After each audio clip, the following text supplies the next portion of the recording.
A question we get all the time here at the College Investor Audio Show. Welcome. We're so glad you're here today. Today's topic, how does a college admissions waitlist work? So we shall take a look at it. But first, I want to remind you, hit subscribe on this podcast. That way you're always up to date when we add new content. And we do all the time. You can also follow us all over social media. We are pretty much everywhere you are. Just search for The College Investor, and you'll find us, and at thecollegeinvestor.com. Tons of amazing stuff there, too. All right, so today, how does a college admissions waitlist work? So, being waitlisted can create kind of a mixed bag of emotions for college applicants. On one hand, it's not an outright rejection, but on the other, it can feel like being left on the sidelines, right? So after all the effort you put into essays, interviews, extracurriculars, being placed on a wait list can be kind of discouraging and frustrating, to say the least. But understanding how a wait list actually functions, and more importantly, what your odds of getting in might be, can kind of help ease some of that uncertainty and inform your next steps. So today we'll dig into how the college waitlist process works, factors that influence acceptance from a waitlist, and what you can do to improve your chances. We'll also look at real deal data, just real data, too, from UC Berkeley's 2022 admissions cycle, just to kind of give you a sense of how waitlist odds kind of play out in reality. Pretty helpful. Let's define our terms. What is a waitlist, and why do colleges use this thing? Each year, college admissions teams face the unpredictable exercise of identifying exactly how many of the students they admit will actually enroll. This is known as the yield rate, and it's a really critical metric for colleges who consistently look to fill their incoming classes without overshooting or leaving seats empty. To manage this, admissions teams sometimes turn to offering certain qualified applicants a spot on their wait list. Ooh! So over the next few months, a portion of admitted students will decline their offers, and this means enrollment spots open up and waitlisted students can get a chance at admission. Each college uses their waitlist a little bit differently, though. However, waitlists are typically created in the spring, after March or April, after initial acceptance letters have been sent out. Once waitlisted students receive their official admissions decision, they're often asked whether they'd like to remain on the wait list. If you're on the wait list, you're typically required to confirm your interest by filling out a form or sending a letter to the admissions office. This signals your ongoing commitment to the school, which can be a big factor if spots do open up. All right, now let's take a look at the odds of being accepted from a wait list. The question of the hour is this: what are the odds of actually getting in if I'm on this dreaded wait list? Unfortunately, waitlist odds are generally low, particularly at highly selective schools. According to data from the National Association for College Admission Counseling, NACAC, can I call it the NACAC? No, probably not. Highly selective colleges tend to have waitlist acceptance rates below 10%, while more moderately selective schools may have rates hovering right around 20%.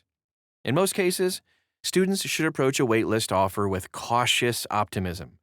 Yes, it is an opportunity, but one with no guarantees whatsoever.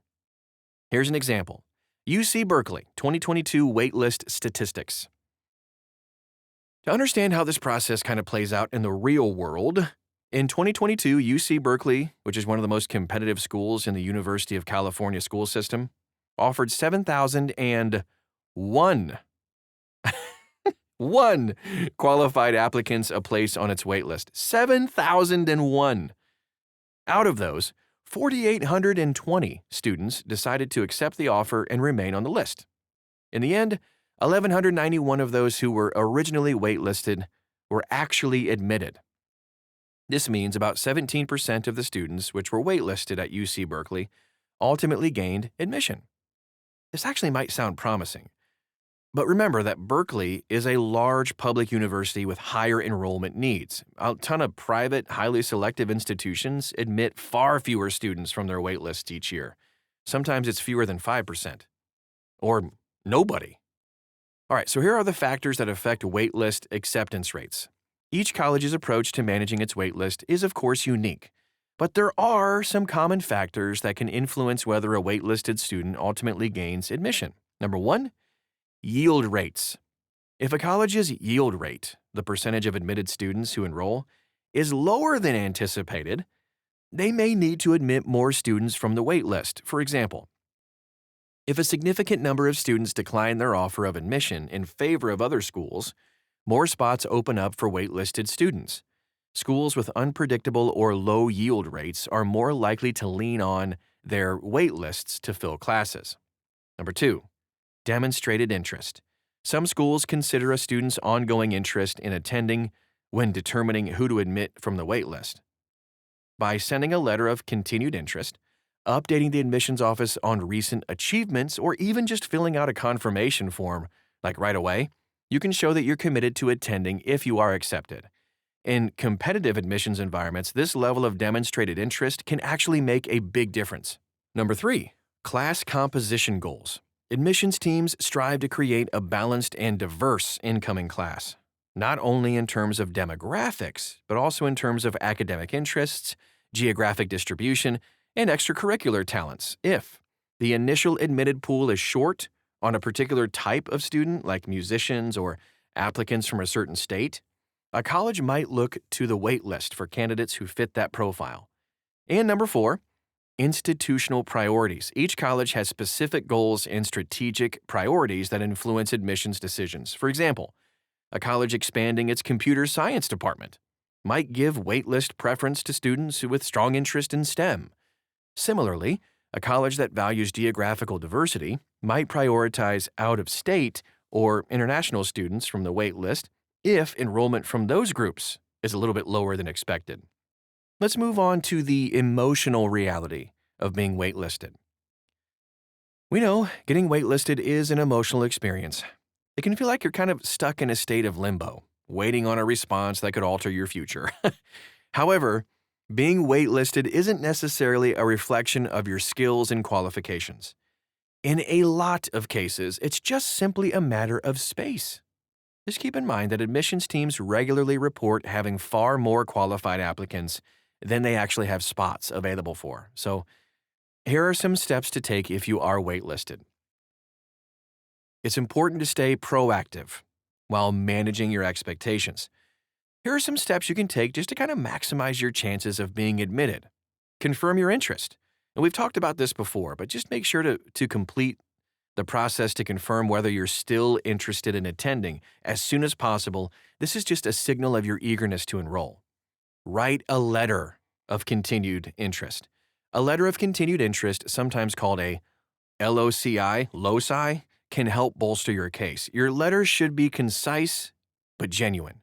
Use it to reiterate your interest in the school and explain why it's a top choice for you, and then update the admissions team on any significant accomplishments since you submitted your application. Maybe you received a couple of awards, great grades, or some new extracurricular involvement. Update with relevant information. If you do have new SAT or ACT scores, a recent achievement, additional academic updates, consider sending them to the admissions office. Some schools welcome these updates, others don't. It's a good idea to check the school's policy to avoid overstepping. Accept an offer elsewhere. Since a waitlist offer doesn't guarantee admission, it's wise to secure your place at another college by their deposit deadline. This way, you'll have a guaranteed spot somewhere for the fall, and you won't feel pressured if the waitlist offer doesn't materialize. Should you appeal your waitlist status? Well, in some cases, applicants might wonder if they should reach out to appeal their waitlist status. However, it's generally not recommended. Admissions teams are accustomed to receiving additional information from waitlisted students, and contacting them repeatedly could be perceived negatively. The best approach is to just follow the rules, the guidelines they have, provide any requested updates, and let your application speak for itself. Final thoughts on waitlist strategies. While being waitlisted is often disappointing, it's really important to remember that many students do get admitted from a waitlist. So just try to consider the bigger picture of why they exist. Then focus on what you can do to set yourself up for future success. Staying focused on presenting yourself as a committed, well-qualified candidate will speak for itself. Ultimately, college is just one chapter in your educational journey. Whether or not you gain admission from a waitlist, your college experience and your potential for success isn't just limited by one decision. Embrace your options. Make the most of the college experience that welcomes you, and remember that no matter where you go, it's your passion, resilience, and curiosity that will carry you forward. And that is our show for today. We hope it was helpful to you. If you have any more questions about this, you want to dive a little bit deeper, take a look at thecollegeinvestor.com. Type in the words, anything like, how does a college admissions waitlist work? You're going to find it.